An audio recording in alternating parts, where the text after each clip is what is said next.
সুপ্রিয় দর্শক, আসসালামু আলাইকুম। ঐতিহ্যবাহী পাবনা জেলার সে বিখ্যাত গাজনার বিল। এই গাজনার বিলে দেখেন বাংলাদেশের সোনালী আঁশ, সেই পাট জাগ দিয়ে এখন সেই পাট থেকে পাটখড়ি ছাড়িয়ে সে পাটগুলো সংগ্রহ করা হচ্ছে। এই দেখেন আমাদের মীর আরিফ ভাই, তার পাট ক্ষেতের পাটগুলো এখন আঁশ ছাড়ানোর কাজ চলছে।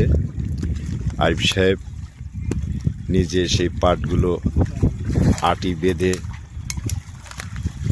তার গাড়িতে সাজাচ্ছে। বাংলাদেশের সোনালী আঁশ, সে আঁশের বর্তমানে একটু দাম কম। আমরা আশা রাখি এত পরিশ্রম করে যে পাট গাছগুলো লাগায়, তারপরে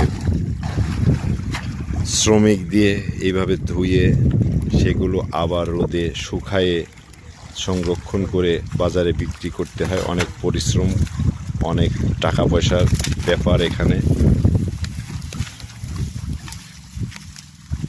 একজন কৃষক তার পরিশ্রমের দাম সে কখনোই পায় না বা নিতে পারে না।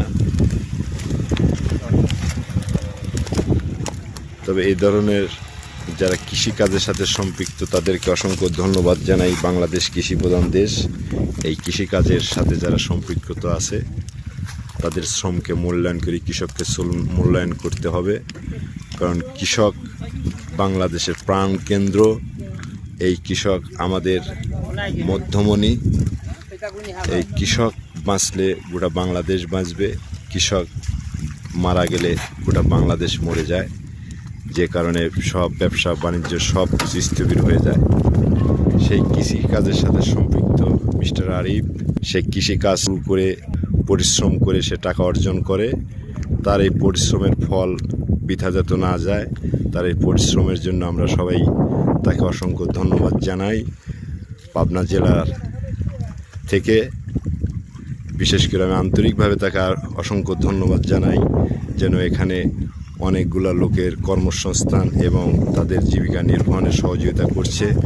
এখানে অনেক লেবার তার আন্ডারে কাজ করছে। প্রত্যেকটা পরিবার তার মাধ্যমে জীবিকা বহন করছে। এক একটা লেবারের বেতন প্রতিদিন 1200 টাকা। সবাই এই আরিফের জন্য দোয়া করবেন, যেন তিনি আরও যেন সমাজের উন্নয়নমূলক এবং কর্মসংস্থানের মাধ্যমে দেশকে এগিয়ে নিয়ে যেতে পারে।